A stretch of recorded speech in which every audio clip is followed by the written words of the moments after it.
I will try and keep this shortish, but some backstory is necessary. Emo. I, 35 meters, have been married to wife, 32F, for 10 years, been together 15. Like most marriages it had ups and downs, but majority of it was ups. I will say I was not a good husband the past 3 to 4 years BC of unresolved trauma from childhood, being sexually assaulted, and I would be physically more distant.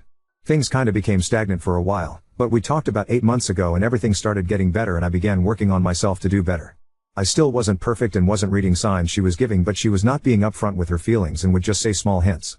Fast forward to a little over 2 months ago, in communicating, being more lovey and overall trying to fix my issues as well as trying to get onto a different work schedule to get off of night shift. Well, she apparently had started to pursue a guy at work in a friend capacity, which eventually led to talking to on Snapchat. The day before she told me she was leaving, all messages were super light, fun and sweet with memes, games, jokes and love. Then on a fateful Saturday she doesn't come home. Stays at one of her girlfriend's house, got drunk and didn't want to drive. Fair enough, then she says she wants to talk and that she is leaving. She remained living in the house for 3 weeks after telling me she was leaving. I found out the guy after a week and a half after BC of catching her in lies.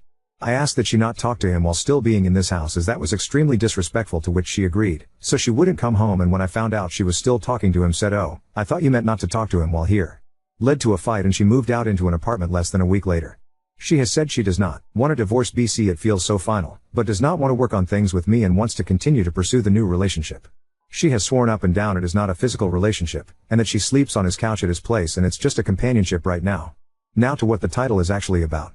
We have a 15-year-old dog, she picked him out, raised him and has been her child. He was diagnosed with bladder cancer 8 months ago. He urinates constantly with blood and I have to carpet clean every day. Since the separation started she has only come by less than a handful of times to see him, even if him at work. So she has left me and the dog here without providing any assistance. I take him to all vet visits, pay for all meds, food, and spend most of my days cleaning up after him while she gets to forget all responsibility with him and develop a relationship with the new guy. To answer a potential comment, I am not putting him down as he still has a lot of energy and doesn't show signs of pain, just can't hold urine. So I have been paying $600 a month for this vehicle and she is the only one that drives it, and she is at new guy's house basically 5+ times a week. I asked on Friday if we could meet for 30 minutes at a coffee shop just to talk BC. My therapist said I needed to ask her questions instead of speculating. She said no, she has no time. Well, I drive by and she again is just at his place. I get frustrated that I have become so insignificant to her that I tell her, the car payment is due and personal property taxes on that car are due. I'm not financing an affair anymore. This upset her and became very short in texts.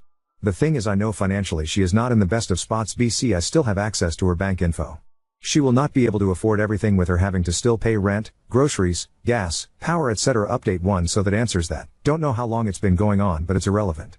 I have saved conversations we had prior with any hint of infidelity or mention of it, just in case she tries to flip a narrative. I am going to look into how to remove my name from the loan, even if that means she has to apply for a new loan on her own. I want off of it. So divorce in VA requires 6 months of separation prior, so I have marked all relevant dates and will be getting a legal separation while pending divorce. I will start contacting lawyers and see what they recommend. Thank you everyone who has weighed in on all of this.